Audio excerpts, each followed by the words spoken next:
Hi, I'm Dr. Mark, and I'm going to help you sing and perform more like the top artists around the world. I'm a professional voice teacher, performance coach, and opera stage director. I've helped thousands of singers around the world learn the techniques and methods that got the top singers to where they are. So it was a few months ago where I started hearing whisperings of Dimash and Andrea Bocelli coming together to sing some stuff. So I've kind of been keeping my eye out. So finally, when I came across this video of them performing Besame Mucho, I was so excited. I was doubly excited because they're in a dressing room just kind of hanging out and messing around what I'm guessing is before a performance. And to me, there's so much to learn from watching artists just kind of mess around, and especially when they're with other artists and playing. If you can catch a really experienced, talented artist playing and just messing around, you're going to see some of the coolest stuff ever. So I'm excited to watch this with you. Let's see what makes both of these artists so awesome.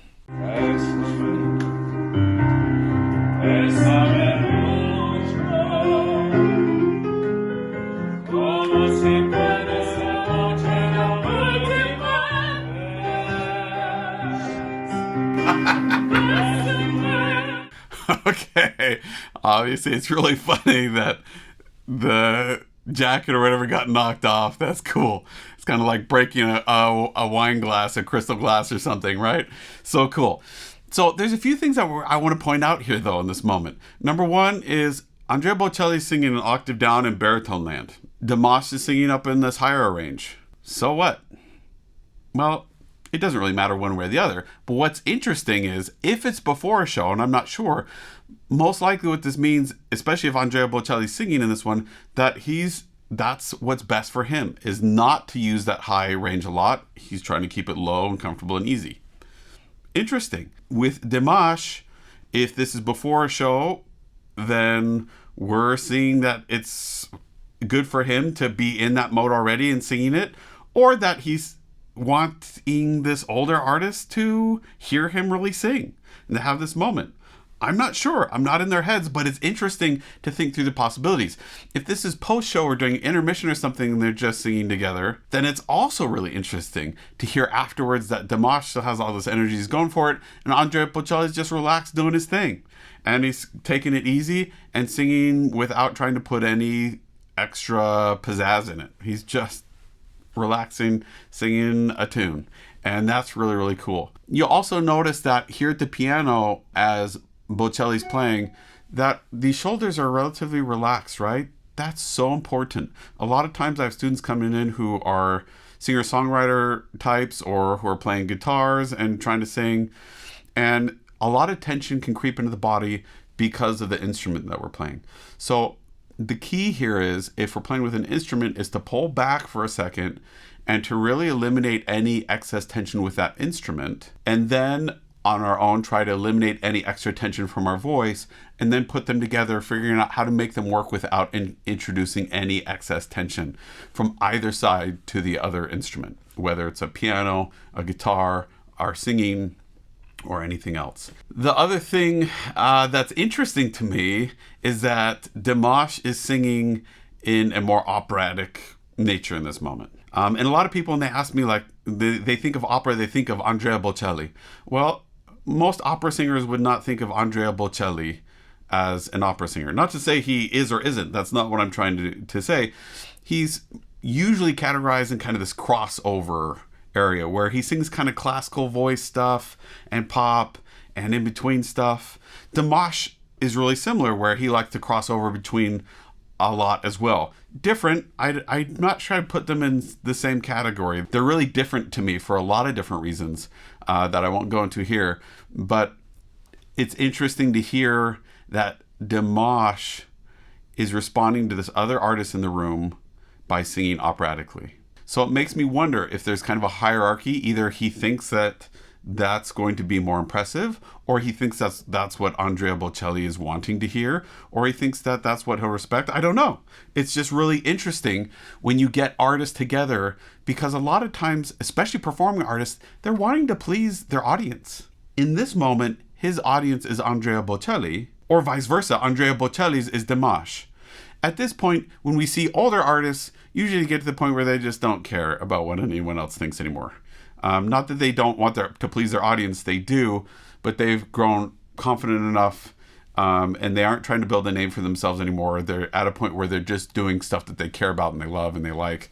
In this moment, he doesn't care if he sounds good or not. He's just singing this famous tune. So it's really interesting for me to watch them and try to think about what's going on in their brain. Now you might think, oh, so what? Why does this matter?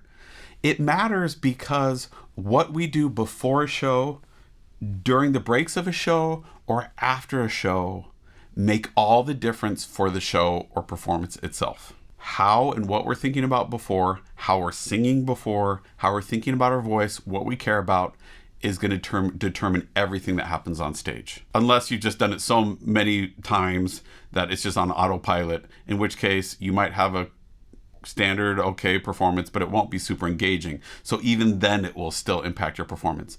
Same thing in the middle. How do you need to stay focused, maintain energy, and stay engaged with what you're doing even when you're not on all the time? You sing for a little bit, you walk off, or you have a long break in between, you have to sing. How much do you sing and not?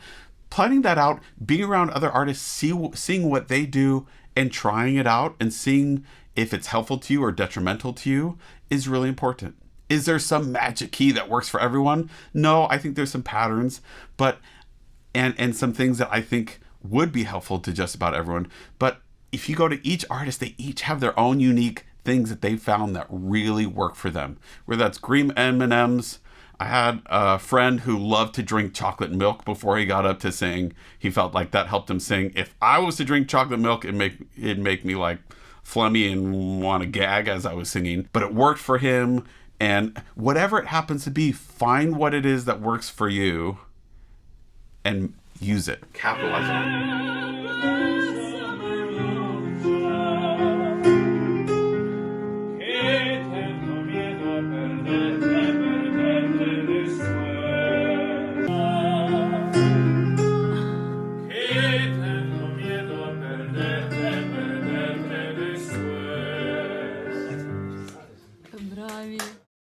So you'll notice here that he did not sing the runs amazing. He didn't really know if the runs are. This is probably not a song that's super familiar to him.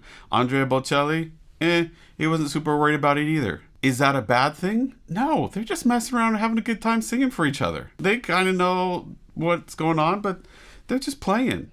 Why this is awesome is if it's on stage, it might be a problem because that would mean they weren't prepared. But when they're just singing here, or if you're in the practice room singing and you don't sing it perfectly the first time and you're beating yourself up over that, it's no good. They're not beating themselves up over this. They're just singing and having a good time. And if they didn't know the notes, they don't know the run, so what? I'll come back in when I can and I'll enjoy it and we'll have a good time singing. These two huge stars just having a good time together. How awesome is that? I think there's a ton to learn from it. And I think as you're listening to it here, you're hearing that as they're singing together, they're influencing each other's sound a little bit. They're playing into each other's expectations. They're both kind of noodling around this balance between kind of a classical / operatic sound and a pop sound. And it's really cool to hear the contrast in Dimash's higher range with Bocelli singing in this lower baritone kind of range, and Dimash can sing in that lower baritone range. What was cool is when Dimash was singing in that higher range, he chose a vowel in the back, the vowel, instead of the a vowel, which led to a little bit more classical sound, but it also made it so it blended better with Bocelli's lower baritone sound that he was making in that moment. So it's kind of a cool sound. What's really fun to hear is to hear how these two artists are reacting live in a moment to each other and following the impulse and not judging themselves, giving themselves the freedom to play. Even when there's a video going and they'll know people are going to be watching this and that they're going to love it, and still they're able to shove that out of their brain, shove the judgment out of their mind, and just have a fun little moment together. How cool is that?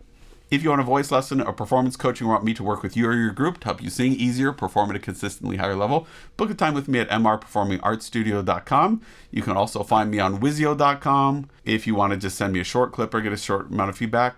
I'd love to work with you in a lesson or on video clips through Wizio. Don't forget to click like and subscribe. Comment down below with what you liked, what you learned, and with what you think is going on here.